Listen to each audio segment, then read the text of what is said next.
Tadinya juga Tunggu Misbar, Tunggu Muhammad ya, menjelaskan bahwa doa ini bisa mengubah takdir ya, takdir yang mu'alaq. Kemudian kan sering kita dengar tentang masalah sedekah bisa mendafa bala. Apakah sedekah juga berpotensi sebagai merubah takdir? Ini seperti apa Tunggu Muhammad? Ya. Sebagaimana kita ketahui bahwa takdir terbagi kepada dua, ada yang mubram dan juga ada yang mu'allaq. Iya. Makna daripada takdir mubram adalah suatu takdir yang Allah Subhanahu wa taala tetapkan kepada kita yang tidak dapat dirubah lagi. Sedangkan takdir mu'allaq adalah takdir yang Allah tetapkan kepada kita, namun Allah kaitkan dengan sesuatu. Misalkan pada hari ini sudah tertulis pada azali kita akan terkena musibah misalnya. Tetapi Allah Subhanahu wa taala mengkaitkan apabila dia tidak bersedekah. Jadi nyolam bahasa Aceh ji menyo getanyo nata mensedekah bakronyan, maka bala tersebut akan jauh dari getanyo. Nyan pada surah takdir yang mu'allaq. Adapun pada takdir yang mubram, sebagaimana Tungku Misbar Pegahuna juga dapat berubah dengan bersedekah, karena as-sadaqatu tarfa'ul bala.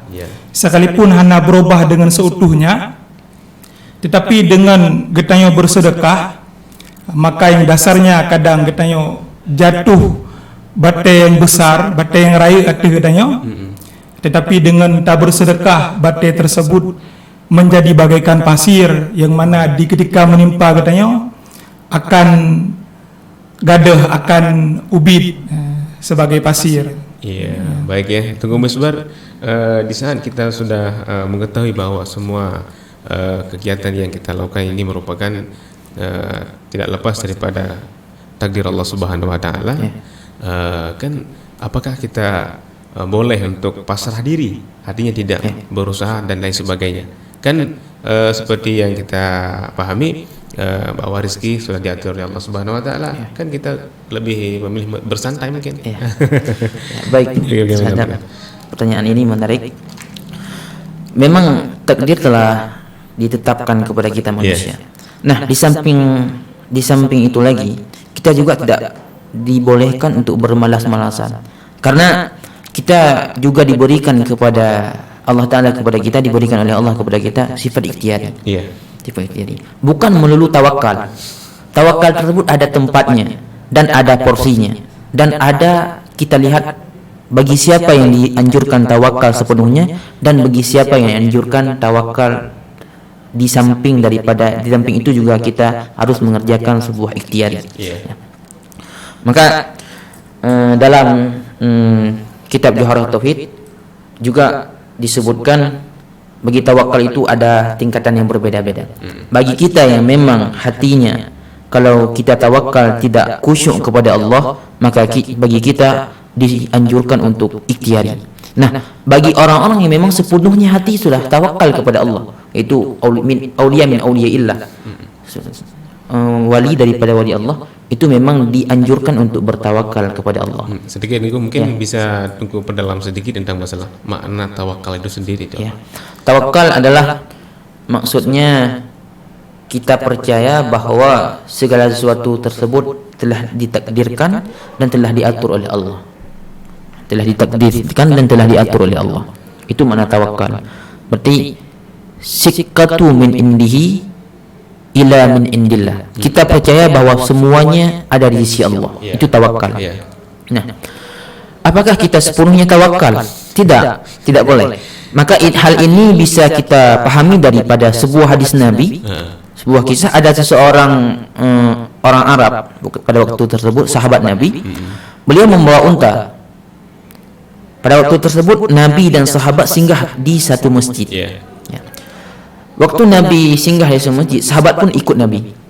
Nah, waktu mau masuk ke masjid, lalu para sahabat menanya kepada Nabi, "Ya Rasulullah, aqilha wa tawakkalu atau atlikha wa tawakkalu?" Wahai Rasulullah, unta ini aku ikat dulu kemudian aku tawakal kepada Allah, adapun aku lepas kemudian aku tawakal. Lantas apa jawaban Rasulullah? Aqilha wa tawakkalu. Ikat dulu wahai sahabat, kemudian engkau tawakal. Nah, dari hadis, substansi hadis ini dapat kita pahami bahwa kita tidak dianjurkan tawakal sepenuhnya. Di samping tawakal, kita juga dianjurkan untuk ada ikhtiar agar harta dan ilmu dan seluruh yang telah ditakdirkan agar kita peroleh pada hari tersebut. Hal ini kita sering terjadinya pada masalah rezeki, jodoh dan selain-lainnya. Ya. Kalau berbicara tentang masalah ibadat, kita kembalikan ini takdir Allah. Tapi kalau masalah rezeki, kita tidak bilang tawakal aja kepada Allah, enggak ada. Tapi kalau memang masalah ibadat, kita bermalas-malasan. Kita bilang bahwa itu merupakan takdir Allah, saya sudah malas. Nah, gitu kan. Padahal itulah tanda bahwa hati kita sedang tidak baik-baik saja. Ya. Sebagaimana yang dikatakan dalam kitab Syarah Al-Hikam oleh Imam At-Tailah Al-Askandari, ijtihaduka fima dumina laka waqtasir fima tuliba minka dalilun ala intimasil basira. Jadi engkau bersungguh-sungguh pada sesuatu yang memang telah dijamin oleh Allah kepadamu, yaitu dalam bentuk rezeki, dalam bentuk segala rezeki, jodoh dan ajal. Tapi kita bersungguh-sungguh untuk mendapatkan hal tersebut. Waqtasir fima tuliba minka, engkau bermalas-malasan pada sesuatu yang dituntutkan oleh Allah. Kita bermalas-malasan pada mengerjakan ibadah, menyepelekan perintah Allah, menyepelekan larangan Allah. Waqtasir fima tuliba minka, itu merupakan dalilun ala intimasil basirah. Itu merupakan tanda daripada kerasnya hatimu. Maka tanda kita telah jauh daripada Allah adalah kita tidak mengakui dan tidak percaya atas takdir Allah. Maka sebahagian daripada hadis ada menyatakan wa min alamatin i'radillahi ta'ala istighalu bima la ya'ni. Tanda Allah Ta'ala tidak peduli lagi kepada kita adalah kita mengerjakan sesuatu yang memang tidak penting terhadap dunia dan tidak penting terhadap akhirat. Yang dunia tersebut adalah ada kaitannya dengan akhirat juga. Baik ya, luar biasa. Baik, tunggu kita kembali kepada Tunggu Muhammad nih ya.